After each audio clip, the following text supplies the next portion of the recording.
No se'n vagin, perquè cada cop fem més ús de sistemes intel·ligents a la nostra vida quotidiana. Quan fem una trucada i a l'altra banda ens atén una veu enllaunada, o quan escrivim a un telèfon o ordinador i aquest ens acaba d'escriure la paraula. Meritxell Martínez, bona tarda. Què tal? Bona tarda. I també, per exemple, quan ens opera un robot a les ordres del nostre metge o quan fem volar un dron. 700 científics d'arreu del món han alertat ja sobre els riscos del progrés de la intel·ligència artificial. I avui al programa ens acompanyen dos experts en aquest tema. Ells són en Carles Sierra i el Francesco Ferro. De seguida parlem amb ells. Abans, però, de què parlem quan parlem d'intel·ligència artificial? Veiem alguns exemples. Paraules com robot, ordinador o intel·ligència artificial han deixat de ser sinònim de ciència-ficció per formar part de la nostra vida quotidiana. Trobem mètodes d'intel·ligència artificial a la telefonia, quan fem servir teclats predictius o amb els sistemes d'atenció al client basats en la veu. També hi ha robots metges que operen sota les ordres dels cirurgians, robots netejadors com els que aspiren al terra o robots que són joguines o mascotes. I ja hi ha cases domòtiques que permeten ser controlades a través d'un ordinador o drons, robots voladors amb múltiples usos, com en el camp de les emergències mèdiques o com a mètode d'enviament de paquets des del centre de distribució fins a la porta de casa. Un dels científics vius més importants del món, el físic teòric Stephen Hawking, ha expressat la seva preocupació pel desenvolupament futur de la intel·ligència artificial, advertint que podria destruir la humanitat. Una intel·ligència que també permet parlar al propi Hawking, qui pateix una paràlisi gairebé total i es comunica gràcies a un programa que llegeix els seus pensaments i els transforma en paraules a través d'un ordinador. Un cop que els éssers humans desenvolupin la intel·ligència artificial, aquesta s'enlairarà per si mateixa i es redissenyarà a un ritme cada cop major. Els humans, limitats per la seva lenta evolució biològica, no podran competir-hi i seran substituïts. Ja a mitjans del segle XX, el bioquímic i escriptor de ciència-ficció Isaac Asimov va proposar les 3 lleis de la robòtica. A saber, un robot mai pot fer mal a un ésser humà ni pot permetre que prengui mal per culpa de la seva inacció. Un robot ha d'obeir els éssers humans a menys que vagi contra la primera llei.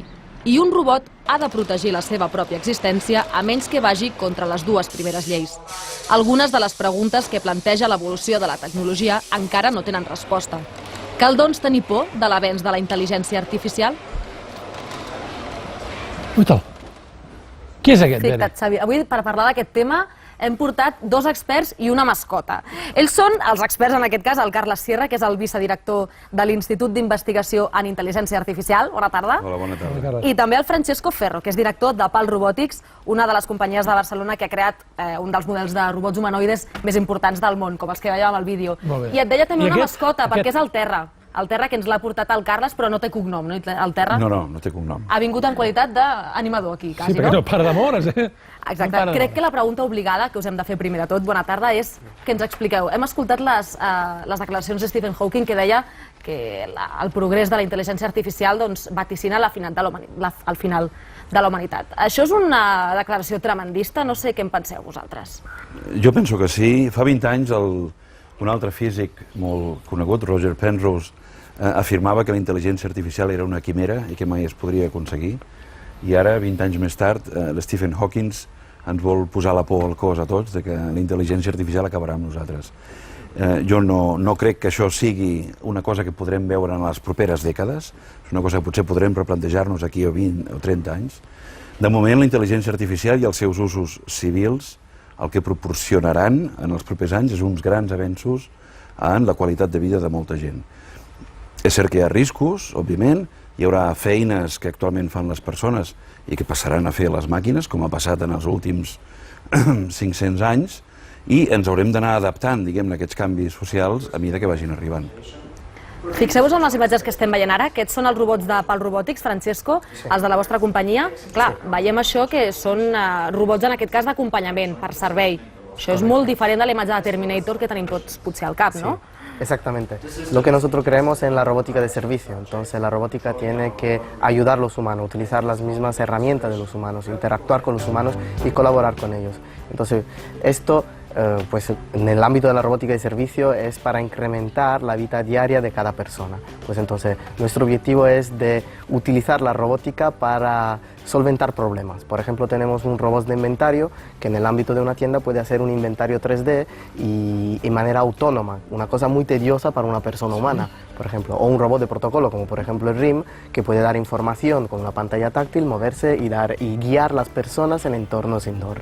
Y para investigación, el robot bípedo que habéis visto, el RIMC, que bueno, es uno de los más avanzados. Sí, es investigación, ya tenemos 3 unidades vendidas en diferentes partes del mundo, en Rusia, en México, ahora en Múnich, en Alemania.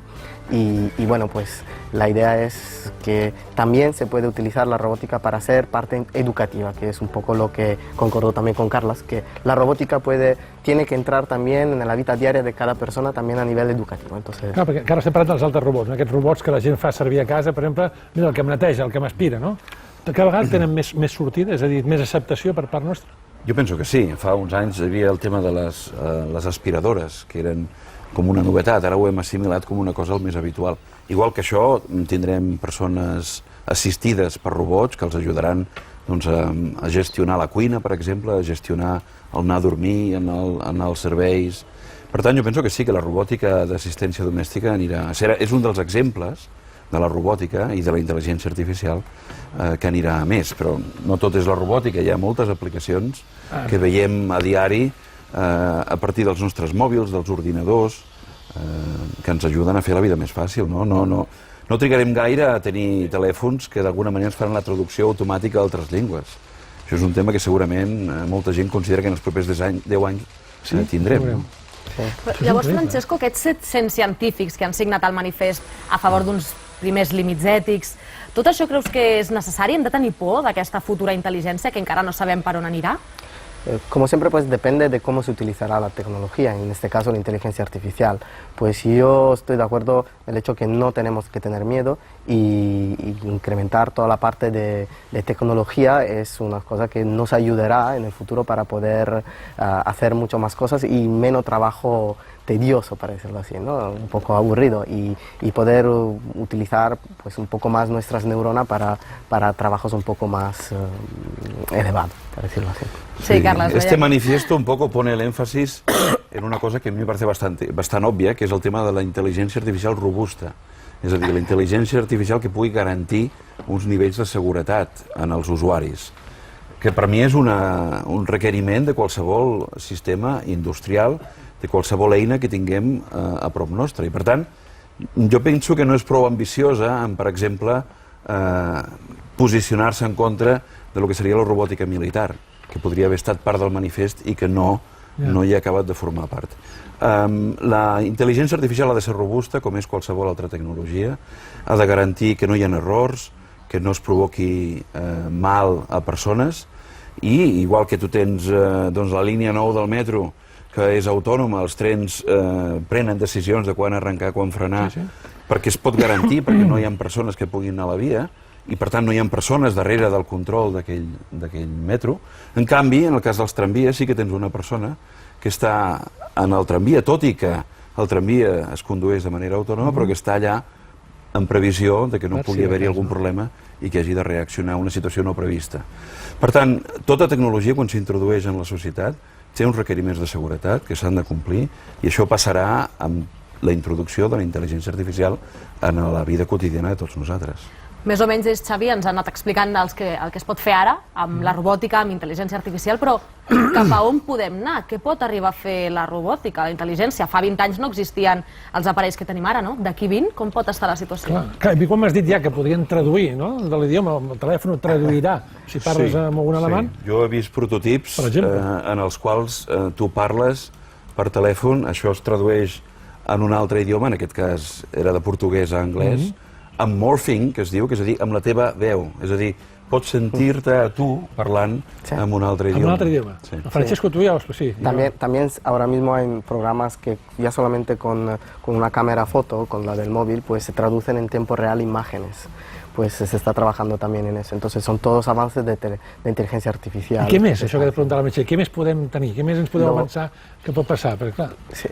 Lo que creemos que pasará con la robótica, ¿vale? Soy más experto en robótica que en inteligencia artificial, es que la robótica poco a poco está saliendo de la la parte industrial, entonces los típicos robots que sabemos manipulador, que hacen tareas repetitivas y son, decimos así, los enemigos de los humanos, porque tienen que estar los humanos muy lejanos, porque hay barreras, toda la parte de seguridad que es muy bien controlada, pues está saliendo de esto y está empezando la robótica de servicio, donde los robots tienen que colaborar con los humanos, tienen que ayudar a los humanos y trabajar con ellos e interactuar, ya solamente con un reconocimiento de cara, reconocerte, darte el buen día por la mañana y hacer algunes tarees per ayudarte en el dia a dia. Però això sembla de pel·lícula, no? I tant, sembla ciència Qui ficció. podrà tenir aquest robot? No sé si tu el podràs tenir o jo el podré tenir. Clar, qui el podrà tenir?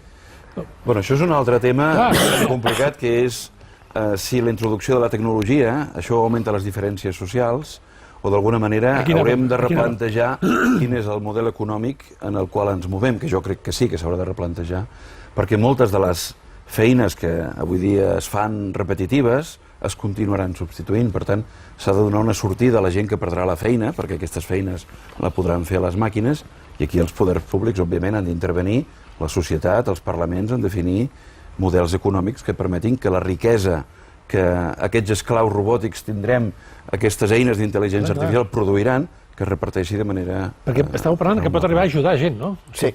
Pot ajudar gent. O sigui, feina que estan fent humans, ara. L'altre dia un company definia que d'alguna manera podem parlar de pròtesis intel·ligents. I hi ha un exemple que m'agrada molt, que és l'IBM, que és una empresa que de vegades havia negat que fes recerca en intel·ligència artificial. Va fer un sistema ara recentment que es diu Watson, que va guanyar un concurs als Estats Units que es diu Jeopardy, però el concurs en si no té gaire interès. El que té interès ara és que aquesta empresa està utilitzant la tecnologia desenvolupada per ajudar els metges en l'anàlisi dels milers i milers d'articles científics que es produeixen i que ells són incapaços d'assimilar. Per tant, aquesta tecnologia permet que un metge pugui fer consultes i aquest sistema d'intel·ligència artificial, consultant la base de dades d'articles, pugui ajudar el metge a prendre decisions. Per tant, l'aplicacions civils com aquesta, jo penso que és el futur i és cap a on hem d'anar en l'àrea. Jo imagino el Palau de la Justícia, perdona, ple de robots, no? Per exemple, no? Jutjats. Podria ser un escenari. Podria ser un escenari. Clar, perquè al moment en el que aparegui una intel·ligència artificial capaç de pensar per ella mateixa i redissenyar-se, això és possible o també és ciència-ficció? Por el momento, pues yo creo que estamos bastante lejos de algo de este tipo y pues una de las cosas que también pensamos es que el humano es un animal bastante agresivo, pues entonces en el momento que veremos a nivel de comunidad y de sociedad que los robots pueden ser unos enemigos, haremos de todo para limitarlos y pues ahí entrará la normativa de regulación que hablaba Carlas anteriormente, pues sobre el hecho de limitar y poner los límites correctos para que, bueno, lo que se llama ahora mismo la roboética, en alguna manera. Sí, aquí un poc el tema, jo penso que no s'han de posar barreres a nivell científic d'intentar esbrinar què és la intel·ligència, com podem reproduir la intel·ligència, però sí que d'alguna manera s'ha de regular els usos de la tecnologia, i aquí han de ser novament doncs, els ciutadans, la societat civil, els parlaments, que han d'establir les normatives, per exemple, que prohibeixin l'ús d'intel·ligència artificial en robots en escenaris de guerra. Això podria ser perfectament una possibilitat. Exacte. Creieu que ara per ara hi ha algun aspecte a millorar en la regulació a l'hora d'organitzar tota aquesta comunitat, no? Aquesta intel·ligència artificial, aquesta robòtica? No sé, Francesco. Ahora mismo pues hay un vacío a nivel, decimos así, de normativa. Pues la primera ISO de robótica de servicio pues salió justo en el 2013, pero hay muy pocos robots que al momento cumplen con la normativa y bueno, hay un vacío un poco de lo que vemos en los laboratorios, en el centro de investigación o universidades, de los robots que hacen cosas y después paseando para centros comerciales pues no vemos ningún tipo de robot, pues entonces ahí hay un vacío donde pues hay mucho mercado de un lado y del otro lado pues todavía se tienen que encontrar las aplicaciones correctas con el coste correcto y bueno y justamente para que puedan ayudar a las personas. Llavors, sabe, un tema que no és ni futur llunyà ni proper, és present. És present. Doncs hem de posar punt i final. Moltes gràcies, Meritxell, gràcies, Francesco, gràcies, Carles. No sé si aviat apareixerà un robot d'aquest tipus que ocupi aquesta butaca. Esperem que no. Gràcies. Gràcies a vosaltres.